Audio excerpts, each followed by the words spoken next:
Good morning. I am Bo Mason, Commissioner for the Utah Department of Public Safety. I'd be remiss if we didn't start off today and recognize the significance of the day. Historically on 9/11, law enforcement has come together as a group to recognize and honor those that sacrificed to preserve the ideals of this country, the freedoms of this country. And instead we find ourselves today hunting a murderer who chose to violate our rights, the rights of an individual within this country.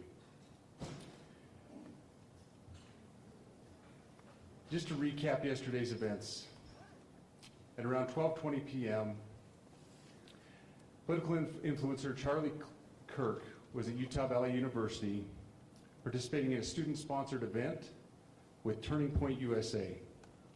Charlie was shot at that event. He was transported to a local hospital where he later passed.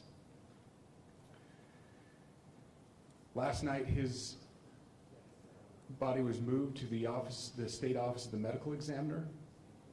We will continue to facilitate movements to get him home today and with his family. Yesterday, during the investigative process, we located a couple of persons of interest. We interviewed those individuals, and after releasing them and after clearing them of being suspects, they faced scrutiny, they faced threats. We asked the public to be patient with the investigative process. These individuals were not suspects, they were people of interest. We ask that you do not impose into those people and that investigative process. They don't deserve that harassment for being subject to that. I'd like to thank all the investigators that are involved in this. They have worked around the clock. All day yesterday, through the night last night. Investigators from the State Bureau of Investigations, from county, from city agencies, the university, our federal partners with the FBI, the ATF, and many others. Those are just a few of the people that we have involved in this. I'd like to thank all of them for their strong work. Through all that work last night, we were able to make a few breakthroughs. We were able to track the movements of the shooter. Starting at 11:52 a.m., the subject arrived on campus, shortly away from campus. We have tracked his movements onto the campus, through the stairwells, up to the roof, across the roof to a shooting location. After the shooting, we were able to track his movements as he moved to the other side of the building, jumped off of the building, and fled off of the campus and into a neighborhood. Our investigators have worked through those neighborhoods, contacting anybody they can with doorbell cameras, witnesses, and have thoroughly worked through those communities, trying to identify any leads. We do have good video footage of this individual. We are not going to release that at this time. We are working through some technologies and some ways to identify this individual. If we are unsuccessful, we will reach out to you as the media and we will push that publicly to help us identify them. But we are confident in our abilities right now, and we would like to move forward in a manner that keeps everyone safe and moves this process appropriately. Last night I communicated with Erica. The family's devastated. As a Commissioner of Public Safety, as a father, as a husband, I can only imagine what that family's going through. The heinous event that happened yesterday is not Utah. This is not what we're known for. Over the past several weeks, we've seen this state come together to help families in mourning, come together as a community to show what Utah is known for a state of character, of service, of camaraderie, of a neighboring feel. We will not stand for what happened yesterday. We are exhausting every lead. We have every officer invested in this, every investigator, every local agency. The outpouring of support from the law enforcement community has been astounding. We are investing everything we have into this, and we will catch this individual. Having walked through the crime scene, through the hallways of this school, through the classrooms, I can't imagine what the people on scene felt as well. A horrific event where some of them barricaded in classrooms, some of them ran in fear. can't overstate the tragedy and the horrific event that yesterday was, and how we will work to bring to justice the actions of one individual or any other individuals that assisted in that. Our state has gone through a lot, and we will come out successful. With that, I'll turn the time over to Special Agent Bowles. Charge.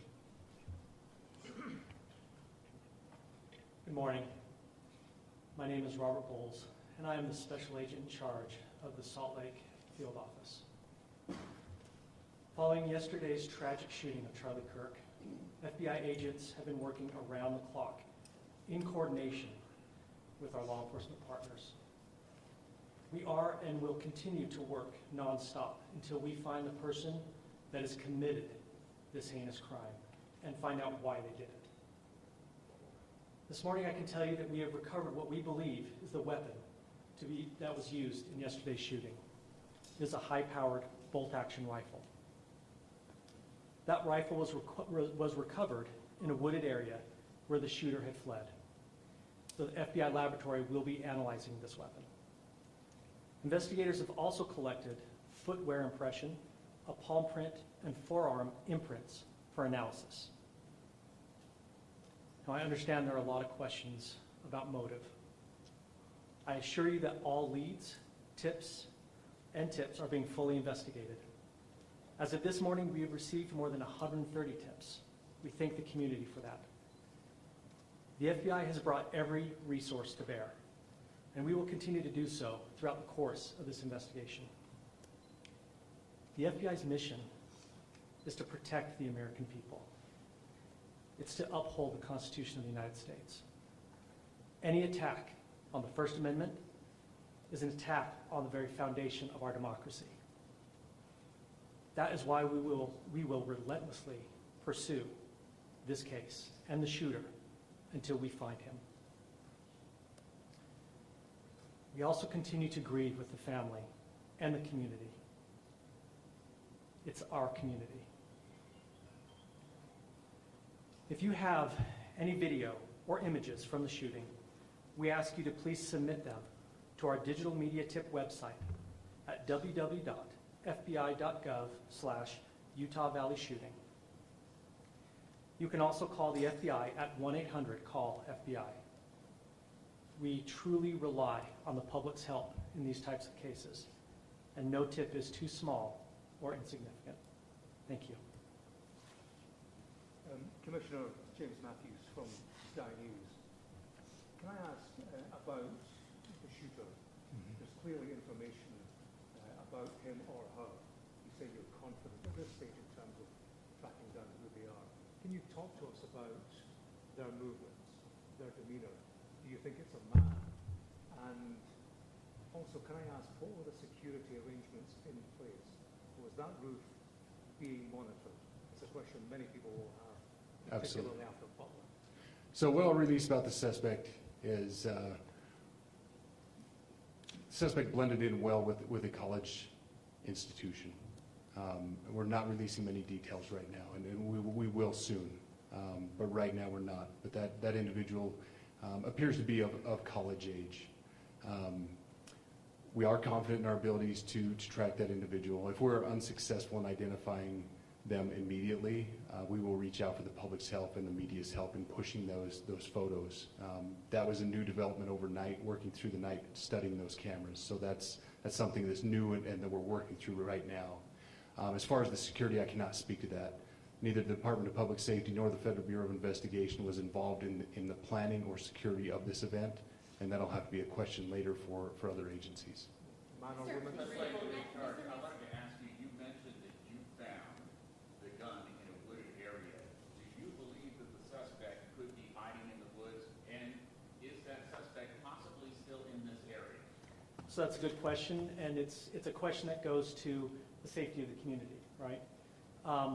No, not in those woods. We walked through those woods and secured it. As to the community, I can tell you that this was a targeted event. We don't believe that the community is at risk. However, we are exhausting every resource to find him, and we will do so. Special Agent Bowles, now to speak with the BBC. From the images you have, can you see clearly the suspect's face?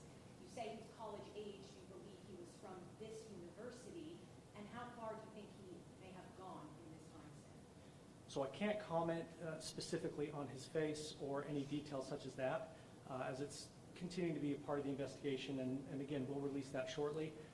However, we're doing everything we can to find him, and we're not sure how far he has gone yet, but we will But you do our have a best. clear image of his face?